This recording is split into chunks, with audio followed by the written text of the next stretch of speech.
राज Tehran Naseer में भी attack किया गया है इजराइल यूएस की हवाई हमले।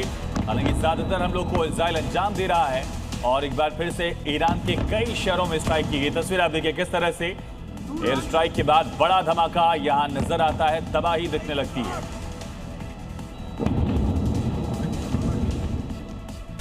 और इसी बीच एक बड़ी खबर है, युद्ध के बीच ईरान ने बहुत बड़ा दावा कर दिया है कि टॉमहॉक मिसाइल को इंटरसेप्ट कर लिया है ईरान।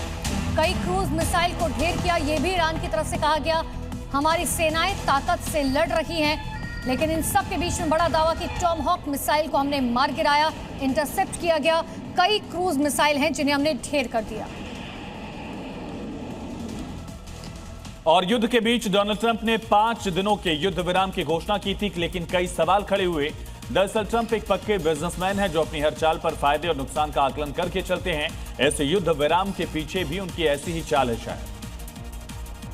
दरअसल 25 दिन से चल रहे इस युद्ध की वजह से लगातार तेल के दाम बढ़ते जा रहे हैं। युद्ध के 23 दिन में तो इसकी कीमत में 20% उछाल हुआ। असल में ट्रंप के सीज़फायर का मकसद गिरते हुए बाजार को थामना और बढ़ती हुई तेल की कीमतों को कम करना था, जिसका असर भी दिखा। स्टॉक मार्केट में 1000 से अधिक अंकों का उछाल देखा गया। क्रूड ऑयल की कीमतों में 7 से 10% की गिरावट देखी गई, जो बाजार के लिए एक सकारात्मक संकेत है। विमानन और दूसरे ईंधन के शेयरों में बढ़ोतरी हुई। एक रिपोर्ट के मुताबिक इससे सटोरियों को तकरीबन $70,000 का फायदा हुआ है। तो वहीं हरमूज की तरफ बढ़ने वाले अमेरिकी मरीन्स को अभी शुक्रवार तक का वक्त लगेगा, इसके लिए समय मिल गया है। इसे इनसाइडर ट्रेडिंग का ही मामला बताया जा रहा है। और इसी बीच एक बड़ी खबर है, इजराइल पर बरसे ईरानी रॉकेट, बनई ब्रॉक में हमलों से नुकसान हुआ। तेल अवीव में 6 जगह पर अटैक किया गया। बड़ी खबर इस वक्त की आपको बता रहे हैं, लगातार इजराइल का एयर डिफेंस सिस्टम नाकाम होता हुआ ईरान की मिसाइलों के सामने, और तेल अवीव में बताया जा रहा है 6 जगह अटैक किए गए। तस्वीर आप देखिए किस तरह से भगदड़ जैसी स्थिति मची हुई है, सायरन की आवाज गूंज रही है और लोगों में इसका असर भी दिखा जा रहा है। बड़ी खबर है, लेबनान में इजराइल का बड़ा हमला, गैस स्टेशन पर इजरायली स्ट्राइक के बाद तबाही दिखी है। अल आमना गैस स्टेशन पर हमला किया गया। खिरबत इलाके में एक गैस स्टेशन है जहां पर हमला किया गया। बड़ी जानकारी आपको दे रखे हैं। देखिए गैस स्टेशन पर किस तरीके से इजरायली अटैक सामने आया है।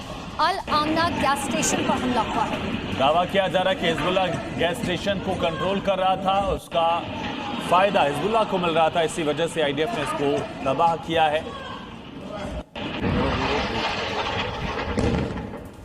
और इसी बीच एक बड़ी खबर है, मिडिल ईस्ट युद्ध का बड़ा असर दिख रहा है। बांग्लादेश में जेट फ्यूल बहुत महंगा हो गया है। 80% तक वहां पर कीमतें बढ़ गई हैं। 20 दिन में आपको बता दें 111% कीमत बढ़ी है।